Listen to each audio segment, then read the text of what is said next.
قدر کی نگاہ سے دیکھا جا رہا تھا. اسی وجہ سے اب جو چونکہ اب ملبہ ڈالنے کی کوشش کی گئی میاں نواز شریف صاحب کے سر پر, اور پھر یہ ہوا کہ یہ تنازع شروع ہو گیا. اب یہ مسئلہ کچھ اور ہو گیا ہے. اب نواز شریف صاحب کی واپسی جو ذرائع بتا رہے ہیں کہ وہ تو طے ہے کہ انہوں نے 21 تاریخ کو آنا ہے, لیکن ابھی وہ سعودی عرب گئے ہوئے ہیں. سعودی عرب سے انہوں نے دبئی میں جانا ہے تاکہ ضمانتیں جو ان کو دی جا رہی ہیں وہ کنفرم ہوں, تبھی وہ وہاں سے 21 تاریخ کو پاکستان کے لیے پرواز کریں گے. اور آگے جا کے کیا ہوتا ہے ابھی اس معاملے میں فیصلہ ہونا ابھی باقی ہے.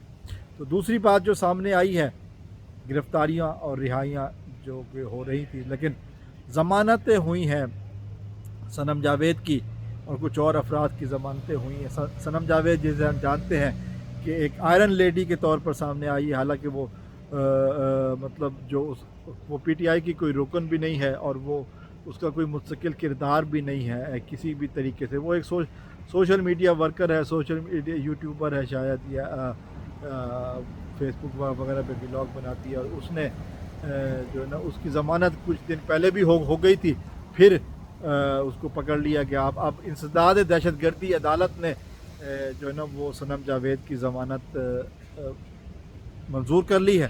اب یہ ہے کہ دیکھنا یہ ہے کہ وہ کس جو اس کو رہائی ملتی ہے یا نہیں. چونکہ مجھے یاد ہے اس وقت جب صنم جاوید کی مین کیس میں ضمانت ہوئی تھی تو اس وقت ایک ڈی ایس پی لیول کے بندے نے اس کے باپ کو کہا تھا کہ 18 مقدمے ہیں کہ جس میں چاہیں گرفتار کر لیں, تمہاری بیٹی کو ہم رہا نہیں کریں گے.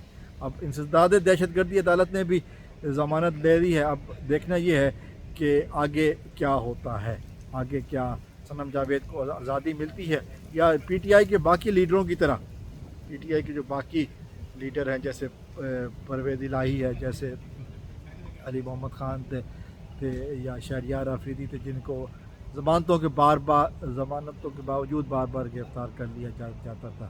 پرویز الہی کے بارے میں یہ اطلاع ہے کہ تقریباً 13 دفعہ ان کی ضمانتیں ہوئی ہیں, پھر گرفتار کیا گیا. اور باقی ہم جانتے ہیں شہریار آفریدی کو 9 دفعہ گرفتار کیا گیا, شامزان گلزار کو بھی 9 دفعہ گرفتار کیا گیا, علی محمد خان کو 8 دفعہ ضمانتوں کے بعد گرفتار. تو یہ ایک سلسلہ چلا ہوا ہے کہ کمپنی سرکار نہیں چاہتی کہ ان افراد کو رہا کیا جائے. کمپنی سرکار کسی بھی طریقے سے نہیں چاہتی. شاہ محمود قریشی کو گرفتار رہا کیا گیا, اور ایک دن کے بعد پھر ان کو گرفتار کر لیا گیا. تو یہ ہمارے ملک میں جو اس وقت کمپنی سرکار کا جو حکم چل رہا ہے وہ یقیناً قابل مذمت اور قابل افسوس ہے کہ کس طرح آئین اور انصاف کا مذاق اڑایا جا رہا ہے. بہرحال یہ خبر تھی صنم جاوید کے حوالے سے بھی, اور عمران خان کو ملنے والی کچھ طبی امداد کی. اب عالمی سطح پر عمران خان کے حوالے سے باتیں کی جا رہی ہیں کہ عمران خان کا کردار مسلم امہ کو لیڈ کرنے کے حوالے سے ہے, اور عالمی سطح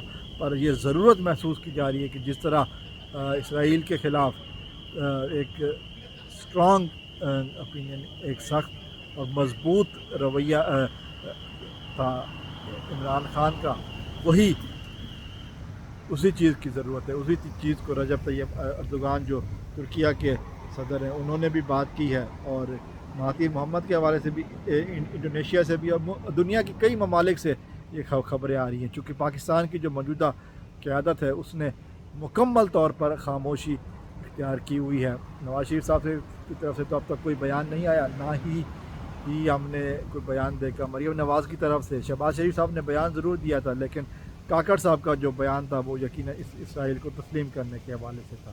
اور اسی طرح عمران خان پر یہودی ایجنٹ کا دعویٰ کا الزام لگانے والا مولوی فضل الرحمان نے اسرائیل کے حق میں بیان اور پھر فلسطینیوں کے خلاف بیان دیا ہے. تو یہ باتیں ساری ہم دیکھ رہے ہیں کہ آگے کیا ہو سکتا ہے. لیکن اللہ تعالیٰ سے یہ کہ ایک ہی دعا ہے کہ اللہ تعالیٰ پاکستان کو محفوظ رکھے اور پاکستان کے دشمنوں کو نیست و نابود فرمائے, اور عمران خان کو صحیح معنوں میں مسلم امہ کی قیادت کے جو ان کو کہا جا رہا ہے اس کا کردار ادا کرنے کی توفیق عطا فرمائے. السلام علیکم ورحمۃ اللہ. پاکستان زندہ باد.